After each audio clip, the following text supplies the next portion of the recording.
Well, hey, everybody, it's Grinder McGee back again with an update on the Gerber Strongarm. Now, last week I had received a Gerber Strongarm from the interwebs. I've had spatulas that were sharper, and I've seen stuff at the Harbor Freight discount tool store that had better grinds on it. Happy to say that must have been a rare lemon, or at least just a lemon, because the one I got now in replacement, much nicer, able to shave hair, shave paper, do all that fun stuff. Let's take a close look at the edge here. Some very minor complaints. The tip is not perfect. You can see this slight on both sides, a slight little flat spot. Like I said, we're just nitpicking here just so I can show you under a magnifying glass. They're still doing that high-speed sharpening. It's getting into the usable cutting edge a little bit.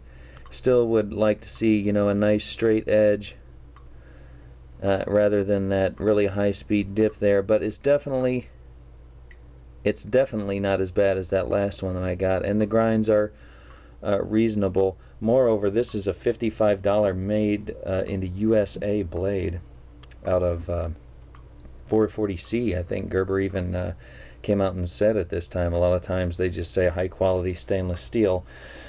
Really thinking about a lot about this knife this week because I just really love the design of it. It kind of reminds me of like a K-bar short, a cold steel SRK, but packed into a 5-inch knife. Here's a cold steel leather neck for comparison here. Now the leather neck I think has a 7-inch blade. This is an 11.5 ounce knife.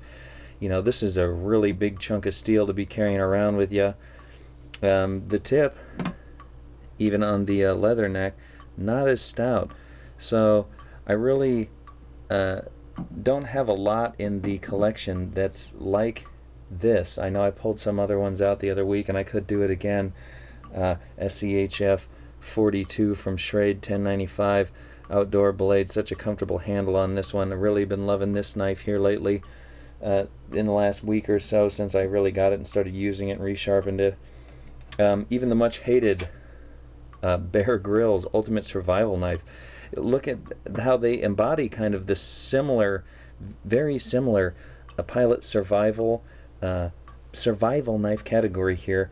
They got the this one has a glass breaker pommel, of course, but this one has a hammer type pommel. This one gets a lot of hate on the internet and the community. I think this is why. Look at the tip difference on that. Now, if you are one of those guys that really needs your knife to be able to open cans and do all kinds of crazy survival, one knife does it all type of thing, then it does make sense why you wouldn't be so happy with something like this, and you could push it to failure a lot easier than something like the Strongarm here. But I haven't had any problems out of this knife. You can see I've actually used it for some utility stuff and definitely put it through its paces at the warehouse. It definitely came sharp in the box. It's quite comfortable in the hand.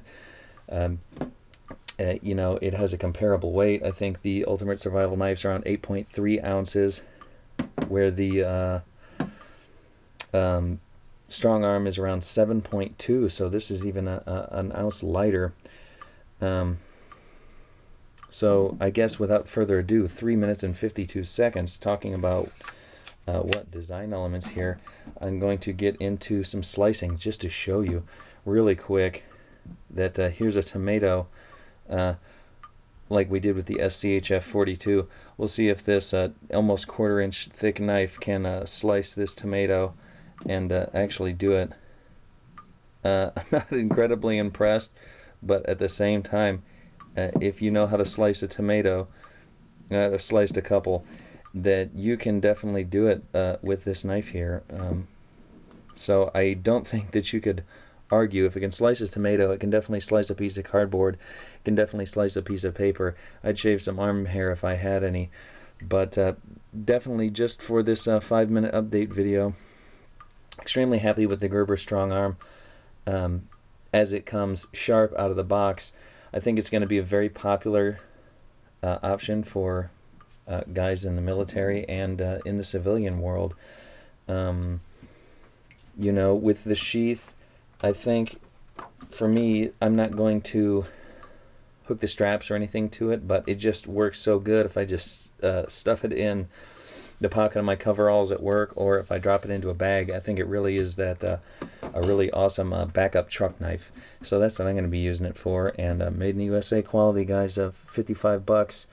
You know, now that I got one that's sharp, it kind of turned me around on it with this bayonet style blade.